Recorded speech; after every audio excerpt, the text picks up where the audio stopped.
Hi అండి, good morning. Welcome to our channel Navyaraj. ఇవాళ fish curry ఎలా చేసుకుందాం చూసేద్దామా. ఫస్ట్ ఫిష్ ముక్కలు తీసుకొని నీట్గా క్లీన్ చేసుకోవాలండి. సింపుల్ రెసిపీ చెప్తాను, సబ్స్క్రైబ్ చేయండి. క్లీన్ చేసుకున్న తర్వాత అల్లం వెల్లుల్లి పేస్ట్, తగినంత కారం, తగినంత ఉప్పు, కొంచెం పసుపు, కొంచెం ఆయిల్ వేసుకొని కలిపి పక్కన పెట్టేసుకుందాం. మంచిగా ముక్కలకి పట్టేలాగా కలిపి పక్కన పెట్టేసుకుందాం. చాలా సింపుల్గా ఉంటుందండి రెసిపీ. ఈలోపు ఆనియన్స్, జీలకర్రని పేస్ట్ చేసి పక్కన పెట్టుకుందాం. స్టవ్ మీద గిన్నె పెట్టుకొని తగినంత ఆయిల్, పచ్చిమిర్చి, ఆనియన్స్ కొంచెం వేసుకోవాలి. ఎందుకంటే ఇంకా కొన్ని పేస్ట్ చేసుకున్నాం కదా. ఆనియన్, జీలకర్ర పేస్ట్ని కూడా వేసేసుకుందాం. ఇప్పుడు మంచిగా ఆయిల్లో ఆనియన్ పేస్ట్, ఆనియన్స్, పచ్చిమిర్చికి ఘాటులు పెట్టుకోవాలండి. అవి సూప్లో బాగుంటాయి. మంచిగా ఉడకాలి. తర్వాత తగినంత పసుపు, ఆల్రెడీ ముక్కలలో వేసాం కదా, కొంచెమే పసుపు వేసుకోవాలి.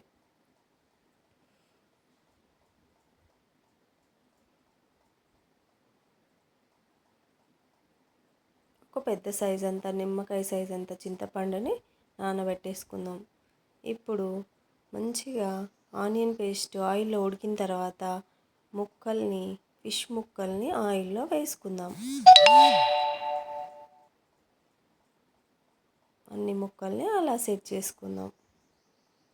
చేసుకొని సిమ్లో పెట్టుకొని ముక్కల్ని ఉడికించుకున్న తర్వాత ఇప్పుడు చింతపులుసుని వేసుకుందాం.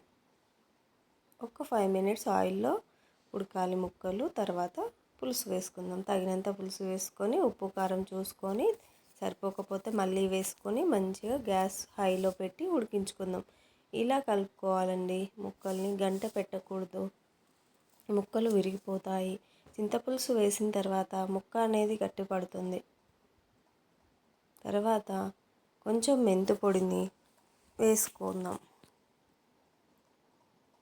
వేసుకొని సిమ్లో పెట్టి ఉడికించుకుందాం.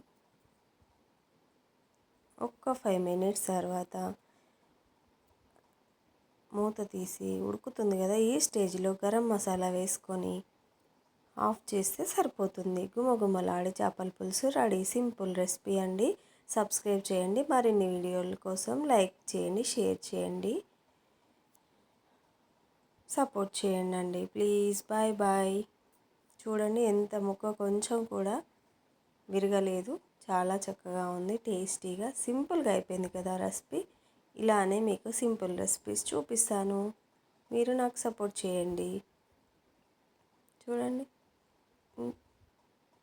Bye bye.